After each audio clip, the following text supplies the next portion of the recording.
cerita berikut ini mudah-mudahan membuat kita termotivasi untuk senantiasa menjaga sholat sunnah duha dan menjadi orang-orang yang sayang kalau sholat duha kita tinggal ya, atau ada satu pagi yang kemudian kita meninggalkan sholat duha. Pada suatu ketika itu ada seorang kawan yang dia tidak bekerja. Dan dia tahu bahwa sholat duha itu katanya bisa membuat dia punya rizki menjadi ada. Tapi kan yang dia bingung, dia nggak kerja, bagaimana mungkin dia bisa punya rizki? Tapi kan dia percaya janji Allah itu bahwa duha ya, bisa membuka rizki di sholat duha. Begitu dia duha, dia kejar, betul. Dia kerja, Masya Allah ini. Yang kemudian terjadi, sholat duhanya itu berhenti ketika kerja.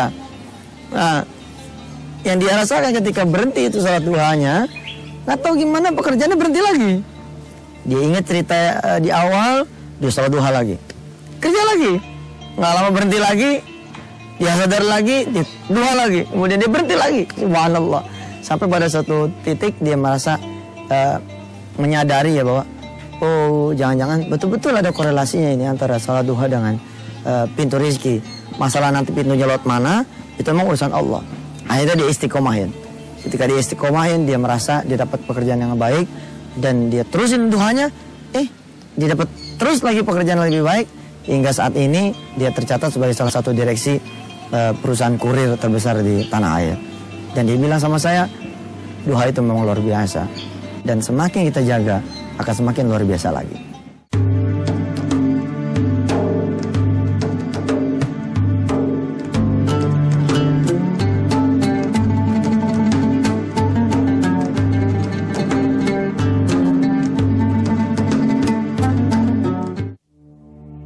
Waktu sholat Jumat di Atin dan khutbah di sana, selesai sholat Jumat ada jemaah yang mengacungkan tangan.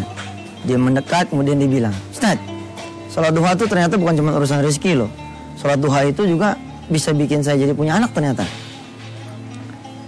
Saya nanya sama dia, bagaimana ceritanya?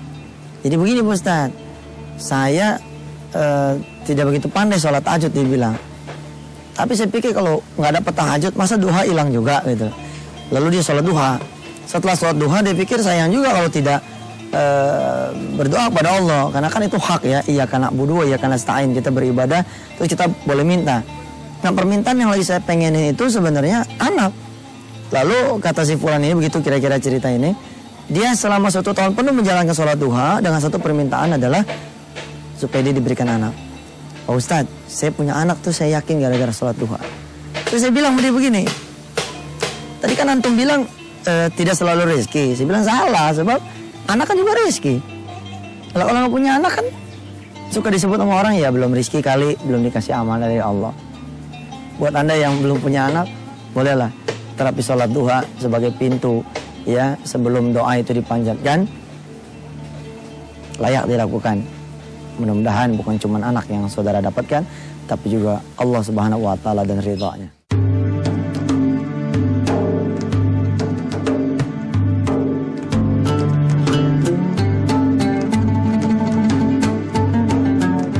Kebanyakan orang itu kalau minta pertolongan itu suka ke manusia dulu, ke tetangga, ke saudara, ke majikan, ke pimpinan, ke bagian keuangan, dan tidak jarang barangkali malah pulang ke rumah orang tua dan mertua. Saya menawarkan sholat duha kepada jamaah dan kepada diri saya sebagai jawaban kalau lagi punya masalah ya. Di antara jamaah yang make, rupanya dia butuh duit 7,5 juta untuk dia punya anak 3 yang sedang butuh biaya. Dia pakai tuh, dia sholat duha bersama istrinya 1 hari 6 rakaat, 2 ya, 3 salam ya, masing-masing 1 salam setiap 2 rakaat. Apa yang terjadi dalam waktu 2 minggu, subhanallah, dia nggak tahu ya punya rembesan apa bonus gitu loh dari kantor itu sebesar bukan 7,5 juta tapi 12 juta malah lebih. Saya bercanda tuh sama dia, saya bilang kalau ente sholat duhanya cuma 6 rakaat dan sendirian 6 juta lah itu dapatnya.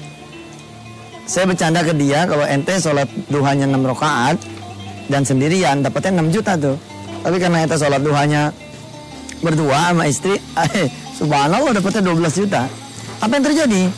Kemudian si sahabat ini, ya si kawan saya ini, si jamaah ini meneruskan kembali sholat duhanya. Dia pikir kalau yang 7,5 juta berhasil, malah dapat lebih 12 juta. Bagaimana ya kalau dia jajal di urusan yang 51 juta? Rupanya dia punya utang tuh jamaah. Dia punya utang kepada saudaranya begitu. Subhanallah, jalan kira-kira 12 hari, saudaranya itu ngebel bahwa dia punya proyek dan dia membebaskan utang ini. Dia cerita kepada saya sambil senang sekali, dia bilang, luar biasa katanya, fadilah sholat duha sampai begitu ya. Dan sebenarnya ya saudara-saudara dirahmati Allah, letaknya bukan cuma hanya kehebatan fadilah sholat duha itu, tapi keistiqomahan si fulan, kemudian keyakinan bahwa sholat duha ini bisa mengantarkan dia lebih cepat lagi mendapatkan pertolongan Allah. Dan kemudian tidak kalah pentingnya adalah satu doa yang tulus dari hati dia bahwa Allah berkenan menolong dia, dan itu yang membuat dia berhasil. Ayo mari kita sholat duha dan kita panjatkan segala hajat kita hanya pada Allah Subhanahu wa taala.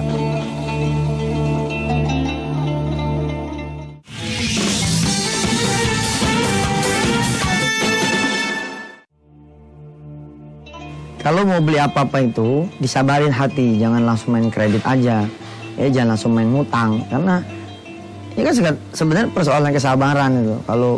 Kalau saja kita sabar, kita tempuh jalan-jalan yang membuat kita jadi selamat, insya Allah sebenarnya kita bisa juga dapat barang yang kita inginkan tanpa kita harus berhutang.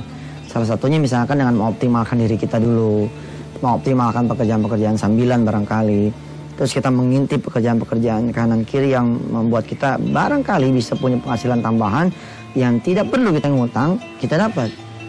Kita juga ada sholat malam yang belum kita berdayakan, ada duha yang belum kita berdayakan, ada sedekah juga yang sebenarnya sangat sempurna kalau kita mau jalankan kalau urusannya dengan hajat. Ya banyak orang yang kemudian katakan begini, dia ingin mobil ya, belum apa-apa yang udah ada di benaknya, dia jalan ke showroom, lalu ngambil list kredit, lalu dia listing itu berapa DP-nya, berapa asuransinya, berapa angsuran pertamanya, sehingga totalnya berapa, dia usahakan dia cari itu setengah mati. Padahal yang harusnya dicari setengah mati itu DP sedekahnya. Jadi kalau dia mau beli mobil seharga 300 juta misalkan, dia punya duit katakanlah 10 juta. Ya sudah 10 juta itu sedekahin aja. Kemudian kejar betul kekurangan sedekah itu dengan sholat duha dan sholat hajat serta sholat tahajud. Kalau masih ada orang tua, cium tangan orang tua dan katakan kepada dia bahwa kalau dia punya mobil, maka dia akan membahagiakan ibunya dengan mobil itu. Percaya atau tidak, maka mobil ini akan diantar oleh Allah tanpa harus berhutang. Sayang memang kita ini terlalu gampang berhutang, dikit-dikit berhutang, dikit-dikit berhutang. Kenapa nggak dirubah? Dikit-dikit duha, dikit-dikit tahajud, dikit-dikit doa. Biarin aja orang kata, kenapa sih kok ada salah apa-apa, asal ada pengen hajat kok duha, tahajud. Kok kayaknya dunia banget. Ya biarin aja daripada orang lain ngutang, mendingan kita dikit-dikit tahajud, dikit-dikit duha, kan itu memang disuruh oleh Allah. Perkara bahwa kita meminta kepada Allah, kan nggak pakai duha juga boleh, nggak pakai tahajud juga boleh, nggak pakai sedekah juga boleh. Terus, saudara pengen ganti mobil lama dijual kan, jadi DP. Lah ngapain begitu? Mendingan mobil lama ini kasih saja kepada pesantren yang butuh mobil misalkan gitu. Atau kita mau jual, ya kita jual lah, tapi duitnya jangan buat DP. Kita bagi-bagi ke beberapa pesantren, ke beberapa panti asuhan, ke beberapa ustadz, ke beberapa guru ngaji, ke orang-orang miskin, kepada ke anak-anak yatim piatu, anak-anak sekolah yang tidak bisa bayar. Nah kemudian bicaralah sama Allah, ya Rob, saya korbankan mobil saya ini karena ingin bersedekah padamu ya Allah. Kalau saya kumpulin duit buat beli mobil yang baru, saya nggak dapat, nggak bakal bisa. Ya Allah, saya serahkan sajalah duitnya untukmu. Mudah-mudahan kau berkenan mengganti dengan lebih baik sesuai dengan janjimu. Insya Allah itu mobil yang ada idam-idamnya bakal dapat lah. Ada aja rezeki yang disebut dengan rizqu min haitsu la yahtasib, ya rezeki dari jalan yang tidak dia sangka-sangka. Cara inilah yang harus kita tempuh. Jangan cara-cara yang membuat kita kemudian menjadi susah.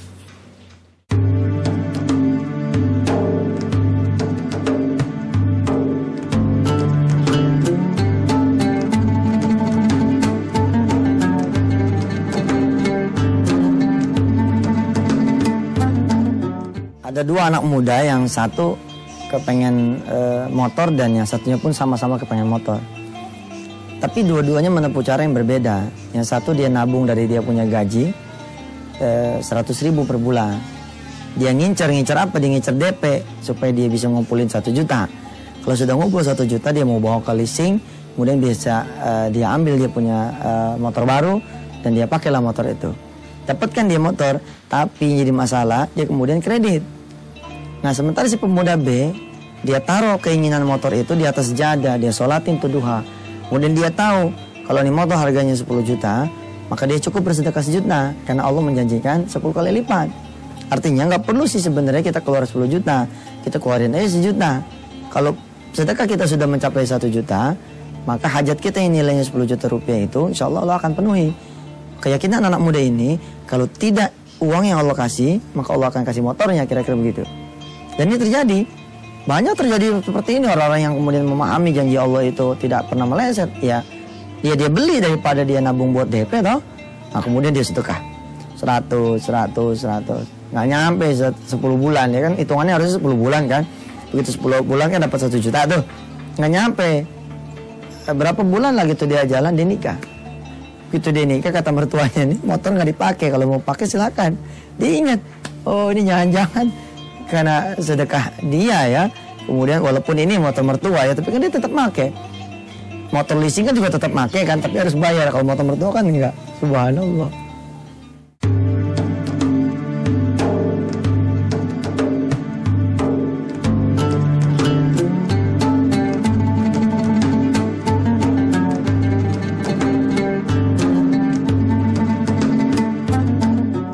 Ada seorang kawan yang bergerak di bisnis island property ya, jual beli pulau.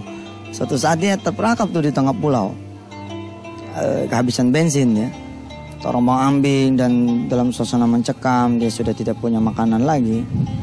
Hingga kemudian tiba di malam hari. Ketika di malam hari mereka semua berserah diri pada Allah, mereka bertahajud, pasrah pada Allah apa yang terjadi.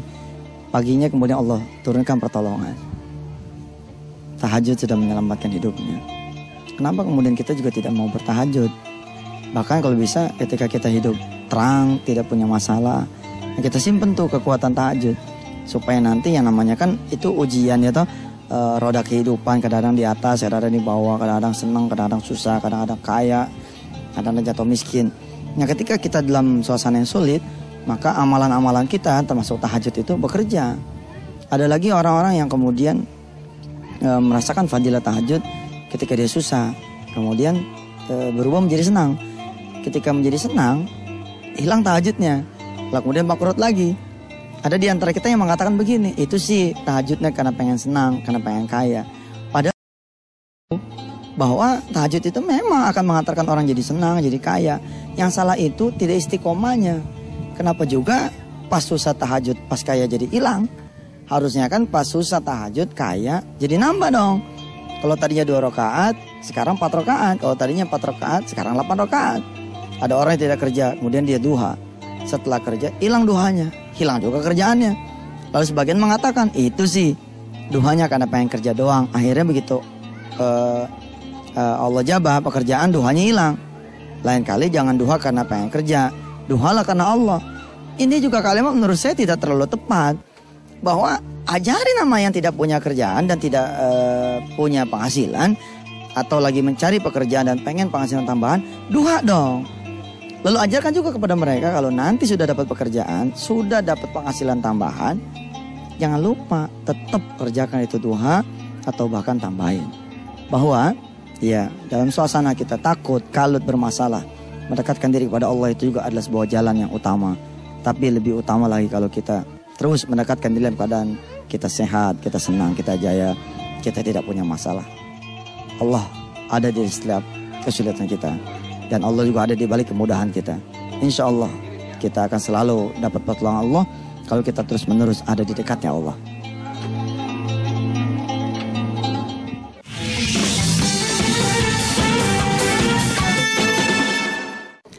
Ada seorang kakak ya yang ingin berlibur dengan adiknya. Dia bermaksud ya refreshing ke tempat-tempat vacation seperti ini. Tiba-tiba kemudian cerita klasik tentang sedekah terjadi. Ketika dia sudah mau bayar ke tempat dia grup untuk bayar travel tour ya, Tiba-tiba kemudian keluarganya butuh uang, karena uang itu mau disedekahkan kepada dia punya saudara yang sakit. Yang terjadi kemudian Allah menganugerahkan umroh untuk keduanya. Subhanallah.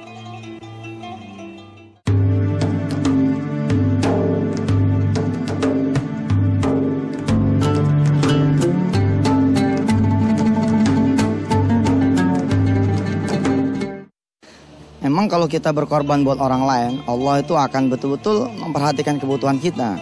Cuman kadang-kadang kita nggak mau berkorban. Contoh begini, kayak di Kota Malang itu pernah ada cerita, ada seorang ibu yang anaknya nggak bisa bayaran sekolah, kemudian dia bayar.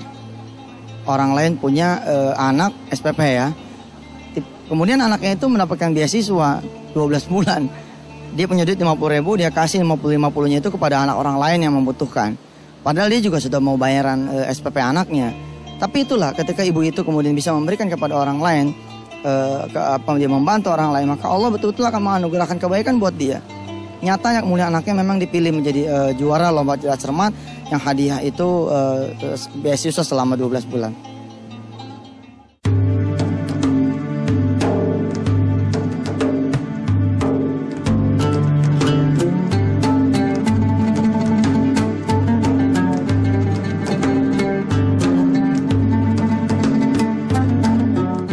Dalam suatu kesempatan seorang syekh di Arab ya, dalam masa sakratul mautnya dia kepengen makan ikan yang paling enak ya. Ketika dimasakin itu ikan, tiba-tiba datang tamu. Tamu itu disuguhkan ikan ini, padahal pembantunya tahu betul bahwa ikan ini pengen dia makan. Dia pikir sebelum dia meninggal dunia dia pengen makan makanan yang enak gitu.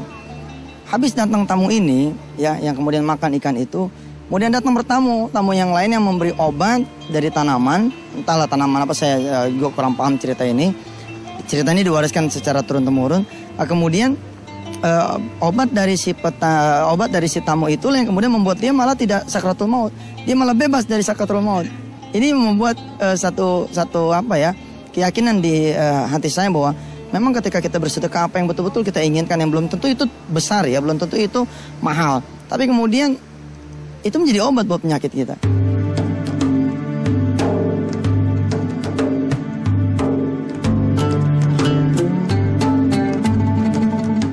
Allah itu maha luas ya, bukan saja luas buminya tapi juga luas kekuasaannya.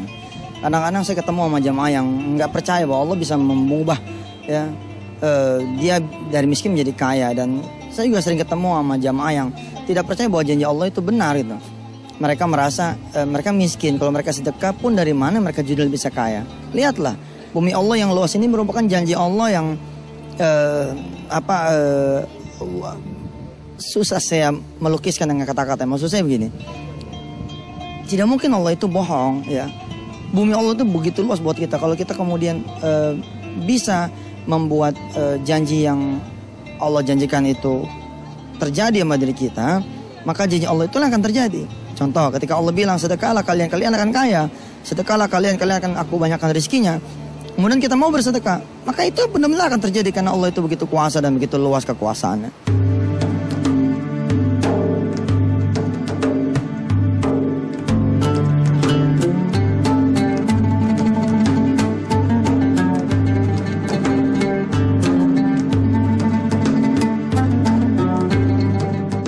Saya betul-betul bilang kepada teman-teman yang memang sulit dapat jodoh, percayalah, believe me, dengan bersedekah Anda betul-betul dapat jodoh, betul itu yang terjadi. Asal Anda benar-benar niat nikah ya, kecuali kalau memang dia nggak berniat buat nikah ya, saya susah juga.